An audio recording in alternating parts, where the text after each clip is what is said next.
Hey guys,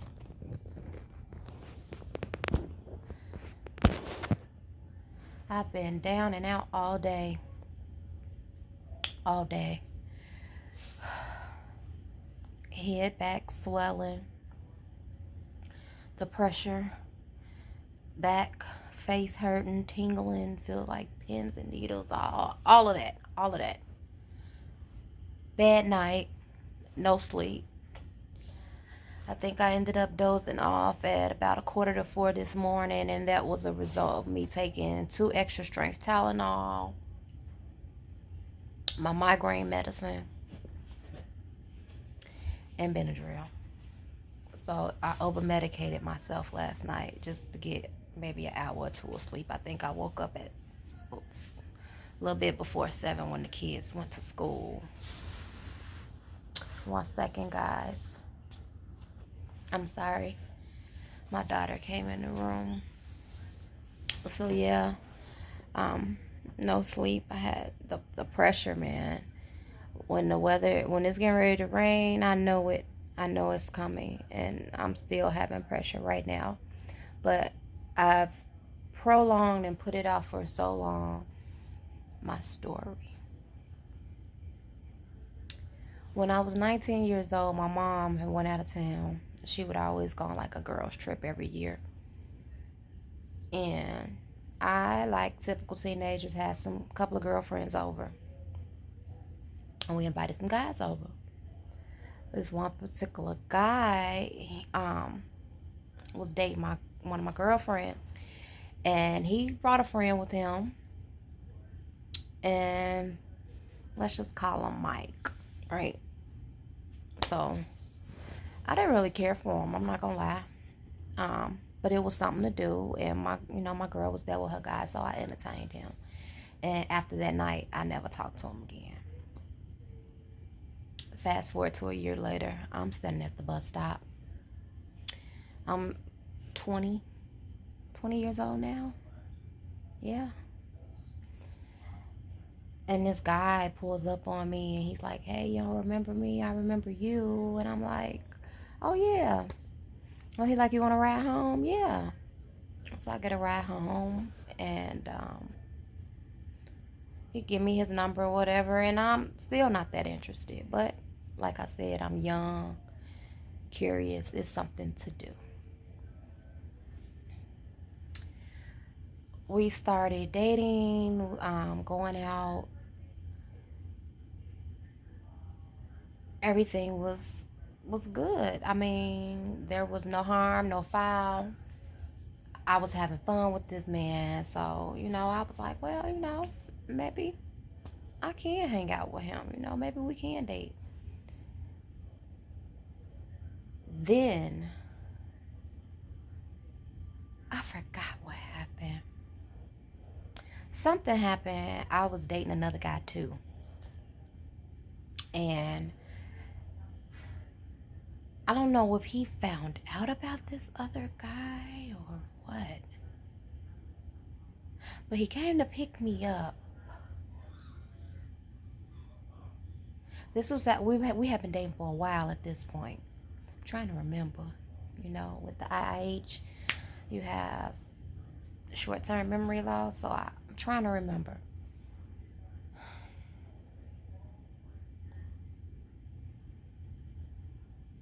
It was months after we started dating. So he picked me up, and we had sex already.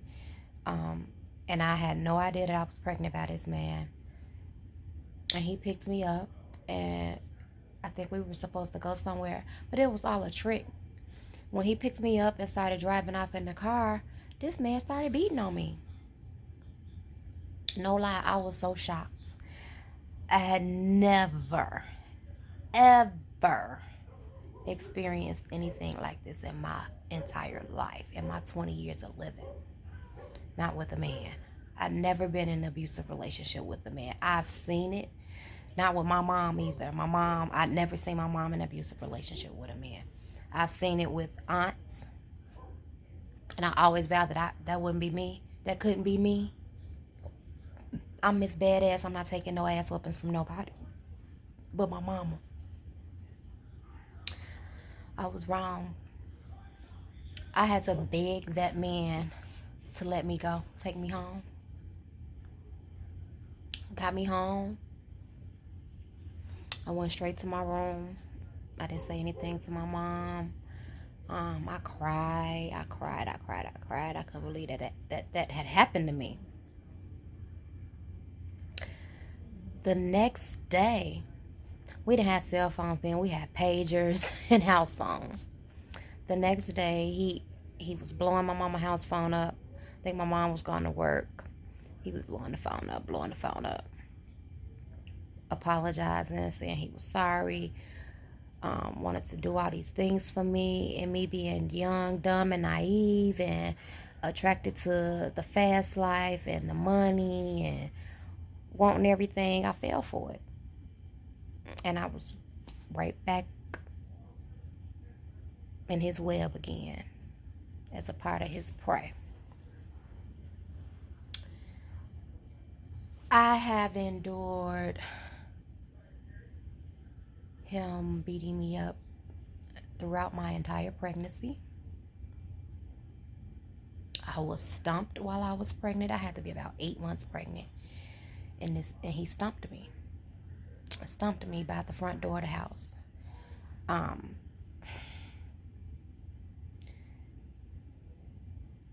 Oh, I've been hit in the mouth with a gun by him during my pregnancy. I already shared the story with you of how I was pushed down on the bed rail and bust my head. That was another one. Oh, it would happen so often. It got so repetitive. It was like every other day, if not every day. I felt trapped like a slave, like a prisoner. I was so alone. I was so lost at this point. My mom had died. She was gone. Her family did me so dirty. I bullshit you not. They did me dirty when my mom died, okay? So I didn't have them. I had nobody. I was by myself. I clutched on to my aunt on my dad's side, one of my aunts on my dad's side, one of my faves. That's the only person who knew my plight. She was the only one who knew what was going on. Finally, after 2.5 years of the worst physical, mental, verbal, financial abuse ever, this man has raped me. I was raped on several occasions. When you inflict violence on someone and demand sex, whether you're in a relationship or not, whether you're married or not, that's rape. On multiple occasions, I was raped. He made me feel like shit, like I was nothing, when the whole time I was everything. Broke me down. I was so depressed. I gained so much weight. I got up to a size 24. A size 24. When I met that man, I was in a 12. Doubled in size. And I wasn't eating. None of that. Just doubled in size from depression.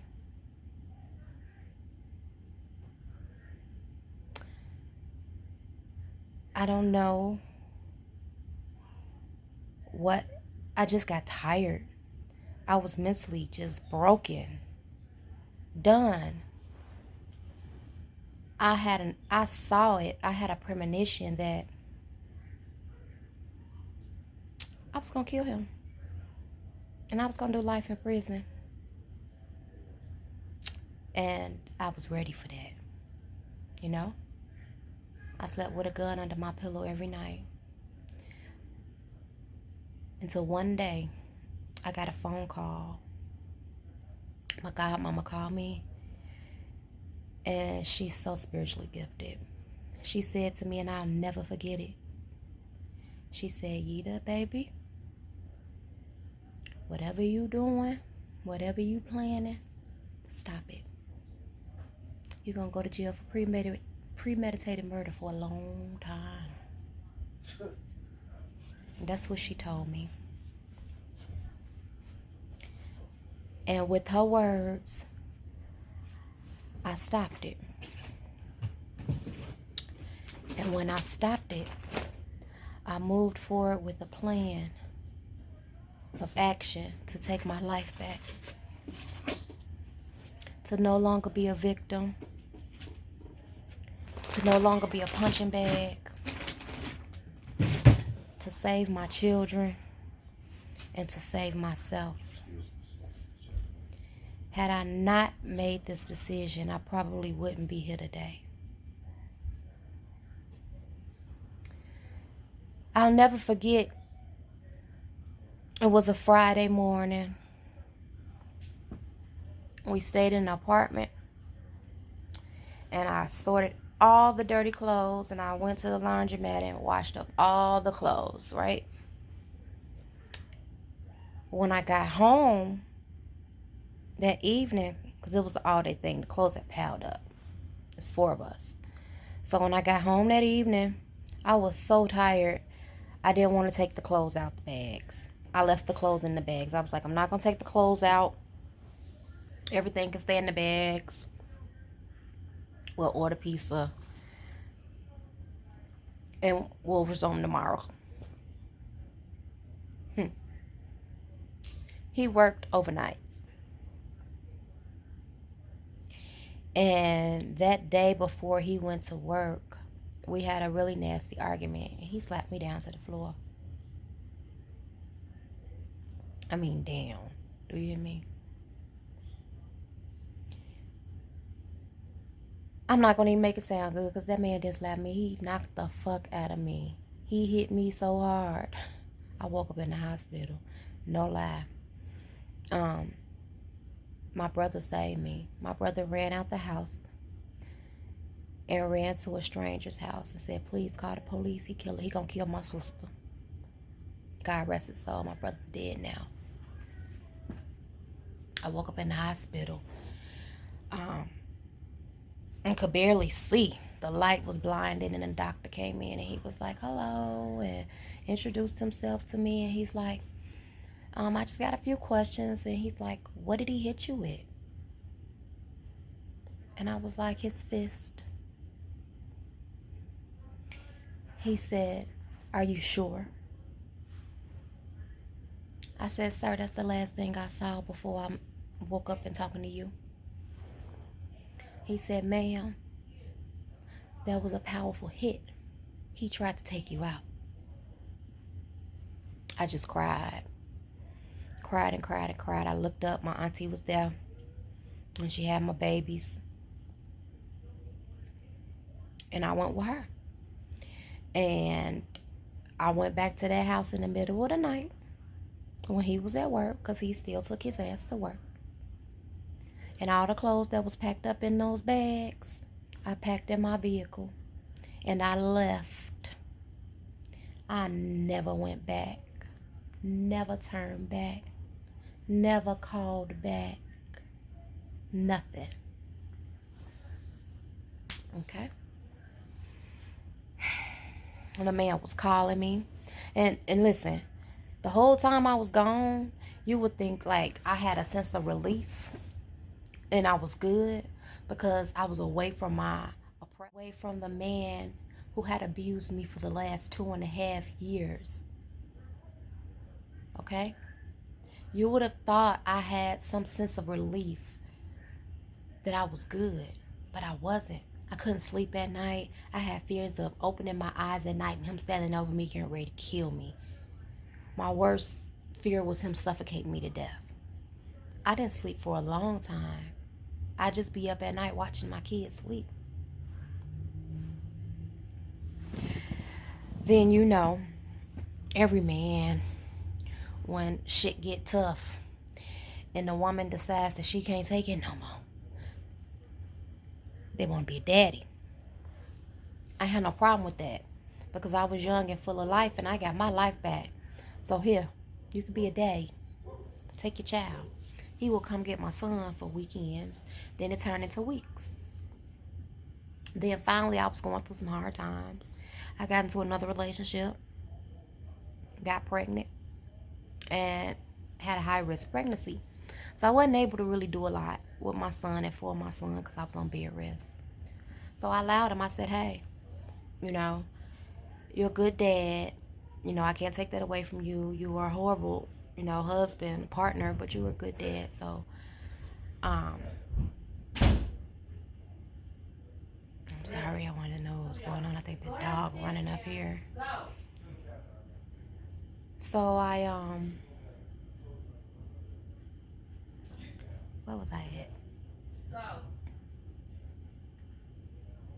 Oh, yeah.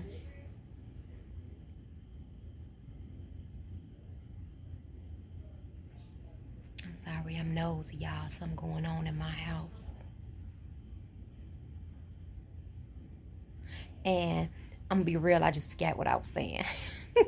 I told you guys I had short-term memory loss. Dang, I wish I was live and I had an audience who could remind me of where I left off. I know I was talking about waking up in the hospital and I was talking about the fears I had associated even though I left the relationship. So I got my own apartment and I moved out. And then eventually he began to stalk and harass me there.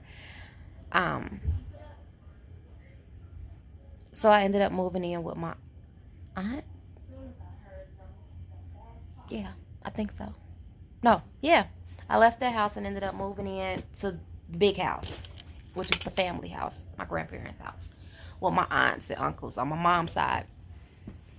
Um, I was talking about how I fell on hard times and I was pregnant by this other man. And yeah. So I called him and I'm like, hey, I can't raise him to be a man, so I'm gonna let you get your son. I let him. He ended up moving to Germany with a new wife, with my son. Thought everything was good. My son would come back home every holiday, never missed a holiday. And things, he was acting weird, different. And I would tell my boyfriend at the time, like, who's now my husband, something ain't right. My son acting weird, like, kind of off with me. And it wasn't like that. Like, before I sent my son to be with his dad, that was my baby. Mommy give me everything. That was my baby. So I knew something was off. But my boyfriend was like, ain't no man getting ready to, turn his son against his mom. I don't even see him being like that. I'm like, I don't know, maybe you're right. Fast forward to 2019. Nope, I'm not going to even go that far up. I'm going to fast forward to 2011, 2010, before my brother died. He told me, you're going to end up having to get your son from him. He's going to abuse your son. I said, no, he ain't. I said, he just hate me. He didn't like me. It was me. He a good daddy, He gonna be good to his kids. Okay. He said, I'm telling you, sis. Pay attention.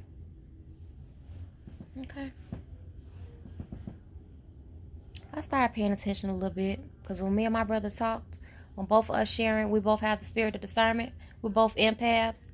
So when we talk, we not only shared information, we shared energy. I know that might sound weird to some of you guys, but we shared energy. So I picked up on what he was feeling and I started to pay attention. Probably not as much as I should have, but I was. So, and then I was telling my husband at that time too, something ain't right. He became a teenager, the phone call stopped, communication stopped, and everybody's excuse was, oh, he's a teenager, da da da, They like that. They get in their ways. You're not going to hear from him. He only going to call you when he needs you. And that's what was happening. Fast forward to 2019, my son called me, Mom, can I come live with you?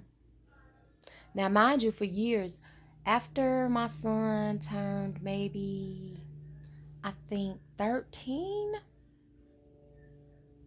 I started asking, hey, maybe even a little bit before 13, you want to come home? You want to come back home? I'm on my feet now. I got a house. I got a car, everything. Good job.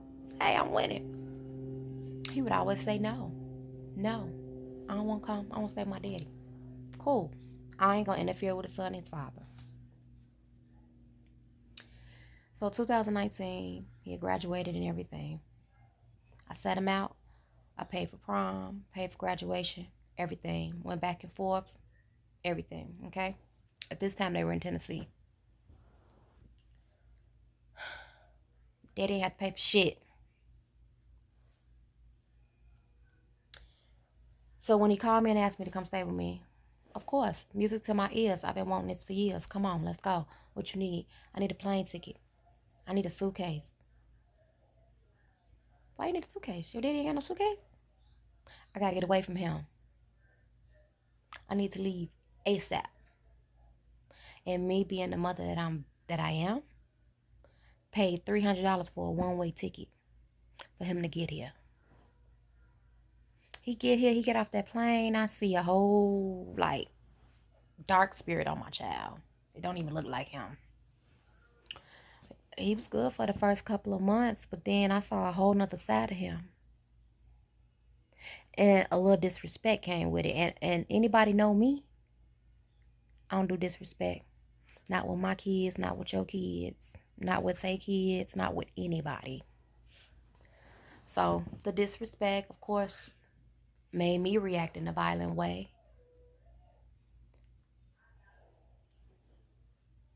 And then I lost contact with my child. He began to see a young woman that I wasn't too particularly fond of, who I believe also helped and aided his father in getting into his head about his mama. Because I'm going to make sure my child is good and a leader at all times and never a follower. You won't be able to manipulate him as long as he's under my reign. And that was a problem. His dad would call me when me and my son would go through our growing pains. You need to kick him out. Why would I kick my child out to the streets? Why would I do that? I care about my son. One thing I always make sure is that my children will never be hungry or homeless. What do you mean kick him out? Where's he going? Send him back here. For what? He don't want to be there with you. So I'm asking my son questions. When I would take him out to lunch every so often just to talk to him, see where his head with. I'm like, you have any regrets? Do you have anything against me because I allowed your dad to raise you and you weren't raised with my other two kids? And he's like, no, I'm cool. Well, fast forward to the beginning of this year, some things happen with my child. Now, my son is now 22 years old with a son of his own. Some things happen. My son got to a little trouble with the law. Money had to be put up, lots of money, lots of money. And his dad was talking real good, like, I'm gonna come out there. I'm gonna have a talk with him, this, that, and the third. Okay, cool. So the boy come in my room, my son, and he got two friends with him, and we talking, and something happened, and I was teasing him, and he blew up. And y'all know I blew up with him, right? So he get to talking shit. I ain't never did shit for him. I ain't never been in his life.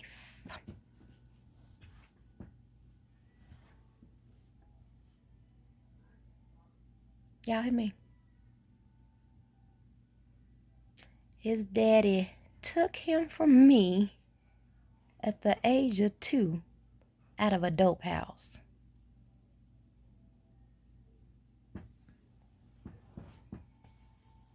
Y'all hear me? A dope house.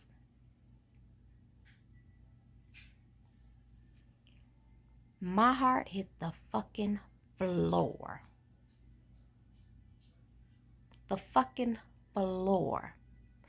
Everything that I had felt all those years, everything that I thought about all those years was coming to reality right before my eyes.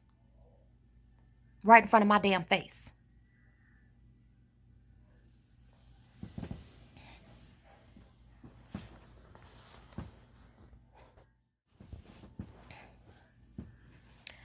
I grabbed my phone. I said, hold on. Let's call this motherfucker. Excuse my language. But at this point, he was every motherfucker. I called him on speakerphone. I said, sir, because I ain't going to say his name. You told my son I ain't never did shit for him? And that you got him out of a dope house at 2 years old?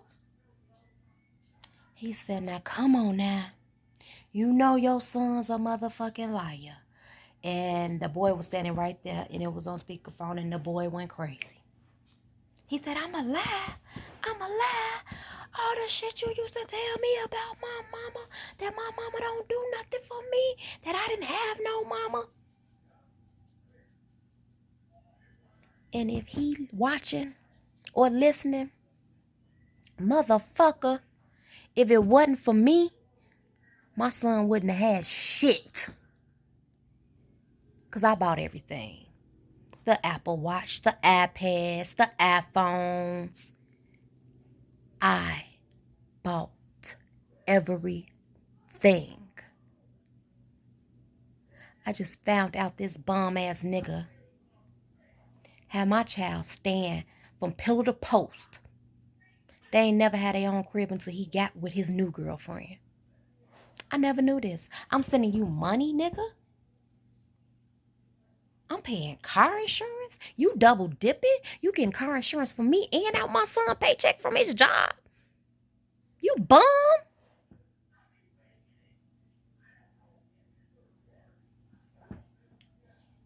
You will reap what you sow. It wasn't enough for you that I left. You tried to hurt me through my child. You tried to destroy him mentally. And you damn near got it. God had another plan. That's why he here. He driving me out my motherfucking mind. I can tell you that. But he here with me for a reason. Game over. I wanted to tell this story because I wanted to get to the end of the story as to how this narcissistic bum not only manipulated, tortured, and raped me, but abused both of my boys.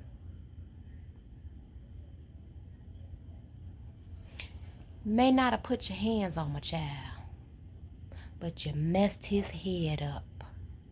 And I hope you proud of yourself for it. Because, baby, I got work to do.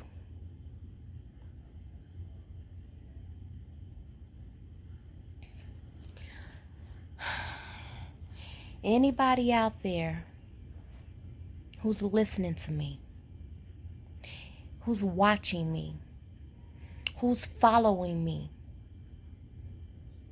you're not alone. Not at all. Speak up. Get out. People like that just want you to suffer by any means necessary. And he still thought he won. He still thought he won. Mm-mm. Mm-mm. You can't beat what's divinely ordered and put together. You can't dim a light that's so bright that it shines throughout the universe.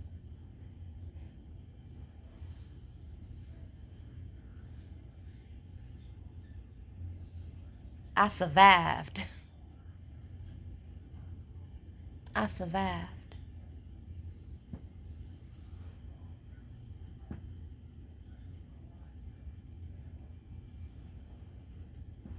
I survived. I want to thank everybody for tuning in as always. I want to thank you for following my journey, listening to my pain, and always being an ear. If you could please do me a favor, like, share, and subscribe to my channel, and click that notification button so then when I go live and I bring my stories back on, you'll be notified and you can tune in, because this was just a summary of what I've been through. As it comes to me, I'll break it down and I'll come on here and I'll let you know like what happened the night that I got hit in the mouth with the gun. What happened the morning that I got stumped in my stomach at 8 months pregnant. I can tell those stories, just not right now. I just had to share with you guys some of the things that I went in and went through for those 2.5 years. And I haven't even broke it all the way down. But it was bad. It was really bad. I met face to face and came face to face and laid in the bed side by side with a demon. A real demon. I had sex with a demon. I got pregnant by a demon. And the demon tried to destroy me. And the demon to this day is still trying to destroy me. I'm indestructible, motherfucker. And that's what you need to know. Alright, guys. I'm going to get up out of here. I'm going to get up out of here because I'm in my feelings right now. But I wanted to share as promised. I love you guys. Even those that I don't know, I love you because guess what? You're my support system. You're my therapy. And I appreciate you. Like, share, subscribe. I'm going to get up out of here. Take my medicine and lay it on down. Good night, guys. Bye.